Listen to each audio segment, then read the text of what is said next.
My favorite month has always been October. It's that sweet spot temperature-wise. It's never too hot and never too cold. All the leaves start turning orange and brown, and you just get that nice, refreshing October breeze.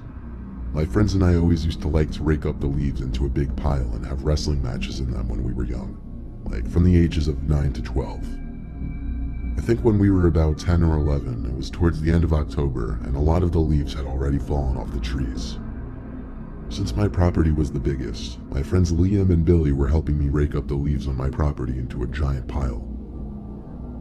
It was a cloudy, windy day, getting a little late.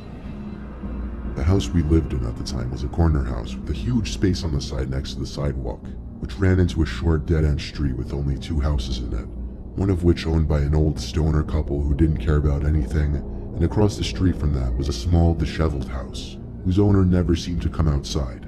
So this allowed us to be louder and more obnoxious without worry of a lot of neighbors watching or caring. We wrestled around for probably half an hour, then we went inside after getting tired to have a snack and play video games. The 2 of them wanted to go back outside for a nighttime triple threat match in the leaves again. That's what we called our wrestling matches. We always acted like we were in the WWE. When we got back out there, it was almost completely dark, but a street light that stood in the dead end lit up this side of our property so we could see enough. It seemed as though there were a lot less leaves in the pile right off the bat this time. We tried wrestling a little more, but the pile just spread too far, so we had to grab the rakes and start building the pile again. Liam noticed a long, oddly shaped pile that we didn't notice from before. He went over to start raking it over to our main pile, but he seemed to be having trouble. He shouted, "There's something under the leaves."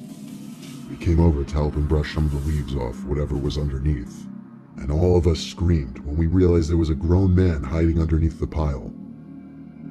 We stepped back and looked at each other, and then back at him. We didn't know whether to laugh or not, like, was he playing some kind of early Halloween prank on us? The man's face was not yet exposed. Liam and I dared Billy to go expose the man's face.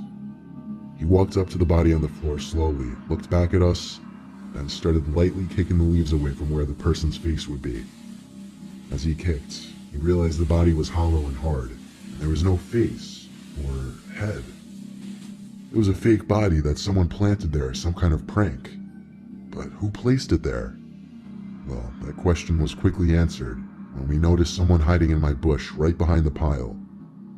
We yelled, "We see you," to the man hiding in the bushes, and he came out laughing, exclaiming how he got us so good. But this man was older. He looked 60, and he looked scary and gross. Huge bulging eyes, crooked teeth, and he was breathing very heavily. He said he planted that fake body there because he always watches us play in the leaves and thought it would be funny. That creeped me out though, how he said he always watches us play in the leaves. Liam tried being nice, but I thought the man was weird. So I said, "Come on guys, let's go inside," and we left the man there.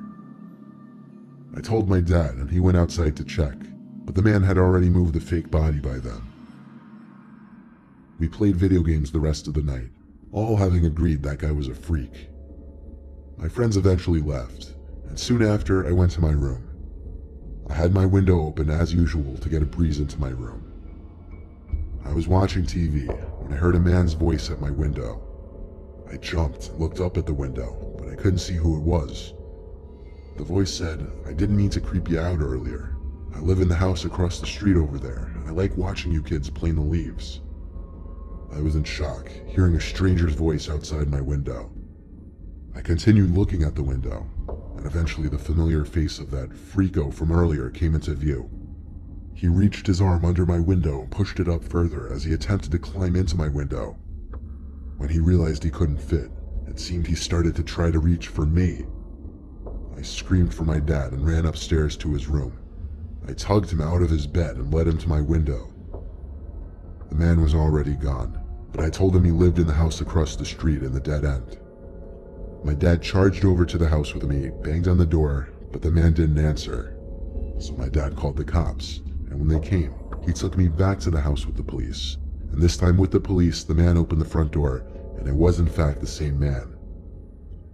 I was too young to be able to tell, but the police and my dad picked up on it right away that he was on something. Likely crystal meth is what my dad says. I remember looking into the house from the doorway and seeing that it was an absolute pigsty. Thinking back now, it would fit the description for the home of a meth head perfectly. All those years living there, we were none the wiser that there was a creepy meth head living in that disheveled house, apparently watching my friends and I as we would play.